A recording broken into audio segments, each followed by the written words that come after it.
The 2020 American presidential election has not exactly been smooth sailing. Now, imagine a world where there was a viable and inspiring third candidate that could unite Americans. As you can tell by my accent, I don't exactly have a horse in this race. But after watching all the news, we at Scarlett Media wanted to offer our list of 10 fake presidents to save the real 2020. Don't forget to vote for the like and subscribe buttons if you agree, or veto the dislike button if you disagree and don't mind being wrong. Spoilers. Hey, excuse me. These guys boring you? Why don't you vote for me instead? I'm from a different planet. This message brought to you and approved by me, Zephyr Beeblebox, the one true president of the galaxy. It's true. All right. To vote, text Don't Panic to 42. Number 10. President Scroob, Spaceballs. Though the combination of his luggage, 1, 2, 3, 4, 5, may not be the most secure code for the American nuclear arsenals, President Scroob makes our list thanks to his devotion to the health and safety of his people. Sort of. Not unlike where our world is headed, the people of planet Spaceball have selfishly destroyed its environment and atmosphere, leaving a shortage of breathable air. Though products like Perrier were available to the wealthy as an oxygen alternative, President Scroob committed his entire Space Force, led by his sidekick Dark Helmet, to acquire an atmosphere by any means necessary. President Scroob is often considered the bad guy in the Spaceballs universe, and sure, his strategy was to steal the atmosphere from the inhabited planet Druidia, implying a full-on Druidist genocide, but at least Scroob had the health and best interests of his people at heart. Number 9. President Marshall, Air Force One. Badass President James Marshall from the 1997 film Air Force One is something the world needs right now. A hero. President Marshall takes matters into his own hands and fights against the Korshunov-led terrorists attempting to hijack Air Force One. Though Air Force One ended up crashing into the Caspian Sea, the popular war veteran president was also able to save all of the passengers, other than the terrorist mole, of course.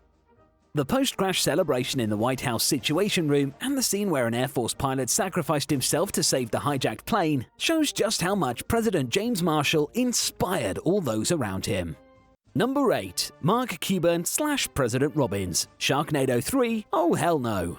Since there is a precedence for reality TV show billionaires to become president, Mr. Cuban's real-life persona, business and leadership experience naturally puts him in the presidential running. But combined with the experience of a gun-wielding, shark-exploding champion of natural disasters, President Mark Cuban would undeniably be one of the most diversely skilled leaders of all time.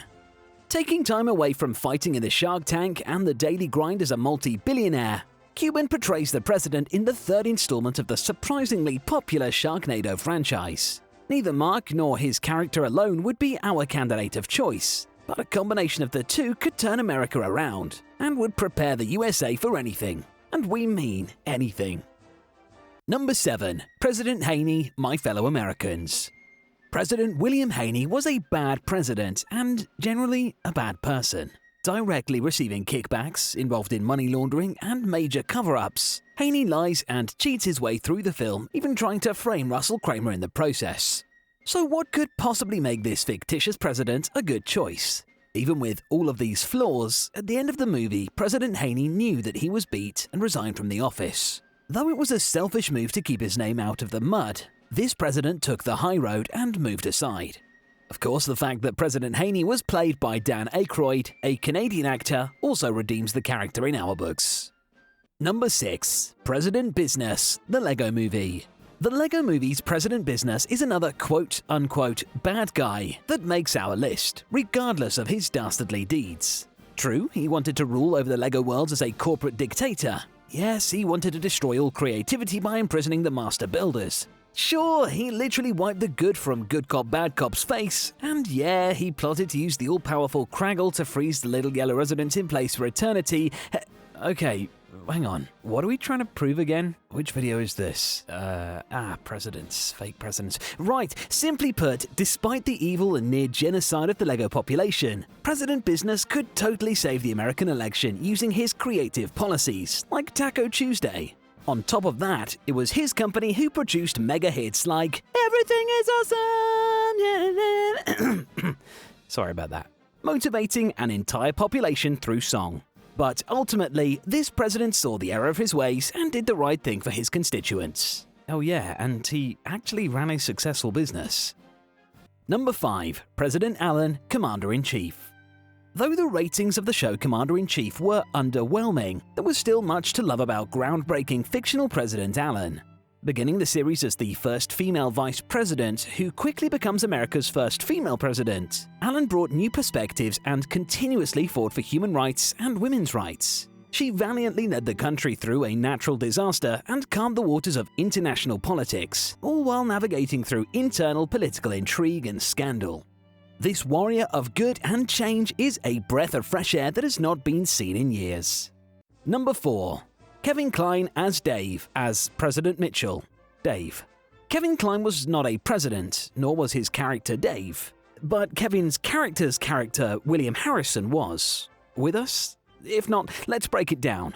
Kevin Kline played Dave, who was a presidential impersonator who was tapped by the Secret Service to fill in for the actual president, who eventually had a stroke, after which Dave stayed in the presidential role. Obviously. Now that's all clear, Dave would make for a brilliant presidential candidate, bringing a wide range of skills to the office. As Dave, he represents the thoughts of the average American, as opposed to the 1%, and often demonstrates his care for people, their well-being, and fights for shelter and employment. As fake President Mitchell, he brings a well-needed enthusiasm that rallies people behind him, reviving the waning popularity of the real president. On top of all this, Dave experiences and eventually learns to navigate the challenging political landscape, making him a true all-round candidate. Number 3. President Simpson, The Simpsons. Of all the candidates on this list, Lisa Simpson may not necessarily be the best, but she is the most likely to be elected. Yes, she is technically a child, and yes, she does not actually exist, but thanks to the millions of YouTube videos on the topic, we all know that the writers of The Simpsons have the unnatural power to predict the future. In the episode titled Bart to the Future, the writers looked into their crystal ball and foresaw Donald Trump's presidency, which at the time seemed far-fetched. Well, here we are now. We have seen the awesome power of prophecy and can only draw one conclusion. Since Lisa Simpson was divined as Trump's successor, her seat in the Oval Office is assured. But then again, maybe America is not ready for its first yellow-skinned president. Number 2. Morgan Freeman. Himself. The Oscar-winning Morgan Freeman can not only calm wild beasts with his buttery voice, but since he has been in practically every movie ever made, it's no surprise that he has played the presidential character more than once. Thanks to the film Deep Impact, Mr. Freeman has experienced being a president during world-ending events, which may be very useful if 2021 is anything like 2020. He has fought against espionage and terrorists as Speaker of the House, Vice President, and the President himself in the Has Fallen films.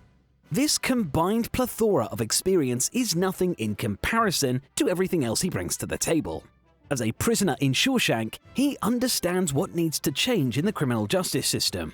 As a police officer, his vast experiences have given him the wisdom to reform this essential service. As a military man in more films than we can count, he is more than qualified to be the Commander-in-Chief of the American Armed Services.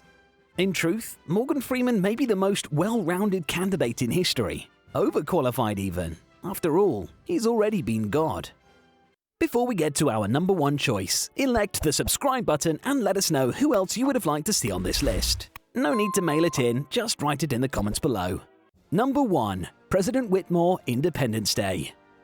When the odds are against you, when no hope is left in sight, America, nay, the world needs a leader who can rally the troops and unite the population to not go quietly into the night! No virus, alien, stands a chance against those emboldened by a Bill Pullman epic monologue. Not only does this leader say the right words, as many politicians can, but he is not afraid to walk the walk and join the fight against a seemingly undefeatable foe. With a little help from his friends, President Whitmore saves the day, America, and the planet with only a little PTSD in the sequel to show for it. I think we all need a little of that right now. Hope, that is. Not the PTSD. There is one other fact that puts Whitmore over the line as our number 1 candidate for president. Mr. Whitmore has a clear and obvious choice for running mate in the election. The greatest extra of all time. Did we forget any contenders? Which fictional president would you like to see on the ballot? Let us know in the comments below, and thanks for watching.